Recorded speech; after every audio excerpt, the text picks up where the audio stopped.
शरीरा येणे सरे शरीराला येणं संपूर्ण येतं या शरीरानं म्हणून या शरीरात देव ऐकाय न देह ज्ञान लागले राहते उत्तम सारो उत्तम गती देवची होय न मना दिते होती तरी का भीती न धावा या शरीरातच देव ऐका हरी मला प्रमाणात महाराज या शरीरात देव मिळता येतो किती प्रमाणात सांगू महाराज उपजोनी करण का हरी मला नुसतं म्हणतो आपण त्याचा विचार करीत उपजोनी करण का उपजोनी म्हणजे काय मनुष्य जन्माला आला खरा पण करण का भाग्य त्याच्या नशिबात भाग्य नाही भाग्यहीन भाग्यापासून दूर गेलेला उपजोनी करण का नेहमी अद्वैत वाटा अजून एक प्रमाण आहे मोक्ष रेखे आला भाग्य विनताला मोक्ष रेखा म्हणजे मनुष्य जन्माला येऊन जर देव मिळवला नाही म्हणून येऊन तर काय उपयोग झाला विठाला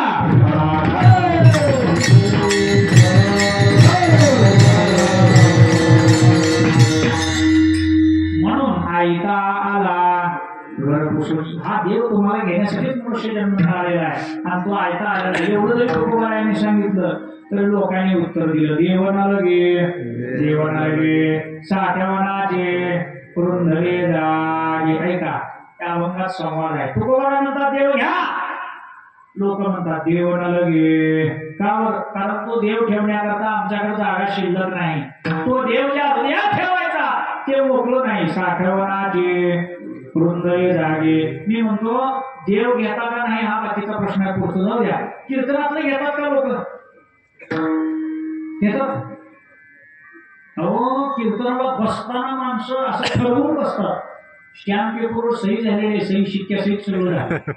काय ठरवलं माहिती का कीर्तनाला बसतानाच माणसं ठरवतात हे महाराजांनी सांगायचं असतंय आणि आपण ऐकायचं असतंय ऐकून घ्यायचं नसतंय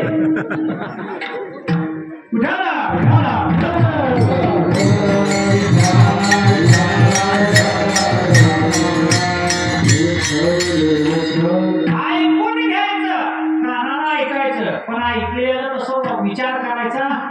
तसं आचरण करायचं परमार्थाचं सत्य वाढून सुद्धा परिणाम होत नाही भगवंताची प्राप्ती न होता व्यवहारातल्या काही प्रतिकूल परिस्थितीनं काही साधक सुद्धा बाजूला गेलेले आपल्याला दिसतात कशामुळे असं होतं याचं कारण आहे की आपलं फाउंडेशन मजबूत नाही कोरोना काळात चांगली सर्व्हिसिंग झाली मला ओरिजिनल टिकली डुप्लिकेट माल आऊट झाला महाराज कारण इथं टिकण्याकरता श्रद्धा पाहिजे ती सात्विक पाहिजे अशी तशी आलेली श्रद्धा टिकणार नाही हे कशा करता सांगायचे देव कीर्तनात तरी घेतात माणसं रोजच म्हणतात एक नंबर छान आणि महाराजांनी छान सांगितलं अतिशय अभंगाला अनुसरून सुंदर सुंदर अतिशय उत्तम एवढं म्हणायचं त्याचं काही घ्यायचं नाही काय नाही काय छान झालं म्हणायचं छान झालं म्हणलं काय कधी म्हणतात छान झालं कधी म्हणतात नाही पण आज जरा बिघडलं आज काय एवढं व्यवस्थित झालं नाही आज काय एवढं विशेष वाटलं मी हे तुम्हाला हसण्याकरता सांगत नाही माझा भाव लक्षात ठेवा चांगलं झालं म्हणणारा काय घेतो वाईट झालं कीर्तन चांगलं झालं नाही म्हणणारा काय टाकतो खरोखर ज्याला घ्यायचं आहे तो घेतल्याशिवाय राहत नाही आणि घेण्याचा प्रयत्न केला तर घेता येईल मला कीर्तन ऐकावं का ऐकावं आपण ऐकतो का ऐकतो फरक आहे महाराज ऐकणे आणि ऐकणे यात फरक आहे वेदांत शास्त्रामध्ये विचारसागरामध्ये श्रवणाच्या 2 व्याख्या आलेल्या आहेत कशाला श्रवण म्हणायचं शब्दाचा स्तोत्राशी संबंधरूप श्रवण त्याला म्हणावं प्रथम श्रवण शब्द कानावर पडणं याला एक श्रवण म्हणायचं आणि हे श्रवण एक झालं तर त्याच्या पुढचं श्रवण आहे त्याला म्हणायचं विचार रूप श्रवण काय म्हणायचं विचार रूप श्रवण ते ऐकेलं तसंच खरं आहे का महाराज सगळे सांगतात हे असंच आहे का असा विचार करणं हे श्रवण आहे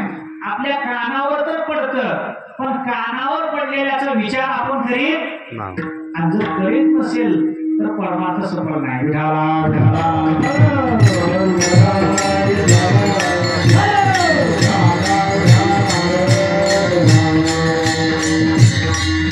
तुकोबारांची तीच अवस्था या अभंगाचं रूपच आहे देव न लगे अभंग पाच चरणाचा आहे. कोण रूप काय देव न लगे. तुकोबारायांनी प्रत्येक चरणात पकडून दिलं तरी लोकांनी रूपच बदललं नाही. ठीक आहे, तिथंच यावं लागतंय. देव घ्या कोणी ऐका आला म्हणलं लोक म्हणले देव न लगे नको साठवणाचे डोंगरे जागे. तुकोबाराय म्हणजे तुमच्यासाठी आनंद तुम्ही घेत नाही, मला याची गरज नाही, मी तुमच्यासाठी आणलाय. वास्तविक हा परमात्मा निराकार आहे, व्यापक आहे, नामात रूपात नाही, तुमच्यासाठी आणला. आणि याला वास्तविक परमात्म्याची दोन रूप आहेत, सगुण आणि निर्गुण. वास्तविक परमात्मा नाम रूपाच्या अतीत आहे. नाम रंग नाही, रूप नाही किंवा हरिमानाचं प्रमाण अव्यक्त निराकार नाहीच्या असा परमात्मा आम्ही तुमच्यासाठी आणलाय. पण तरी तुम्ही घ्यायला तयार. तुकोबाराय म्हणजे देवमंगला भाव उडाला देवाला भाव राहिला. देवाला काय लागतो भाव म्हणजे काय श्रद्धा निष्ठा प्रेम. बरं का, अंतःकरणातली श्रद्धा निष्ठा प्रेम त्याला काय म्हणावं भाव म्हणजे निष्ठा. आता निष्ठा वेगळी निष्ठी वेगळी. निष्ठा वेगळी आणि निष्ठी अहो छान झालं कीर्तन रात्री, इतकं सुंदर कीर्तन झालं, ऐकण्यासारखं होतं. सांगतो यायचंच होतं, निघालोच होतो, पण ज्याच्या अंतःकरणात प्रेम नाही भाव नाही तो वर्ग येणार नाही. आणि ज्याच्या अंतःकरणात प्रेम आहे श्रद्धा आहे, रामकृष्ण हरी सुरू झाले की त्याला घोडते महाराष्ट्र पोचू येत नाही. त्याच्यासाठी भाव पाहिजे. पण तुकोबाराय म्हणजे तुम्ही नको म्हणता याचा अर्थ तुमच्याकडे भाव नाही. देव म्हणला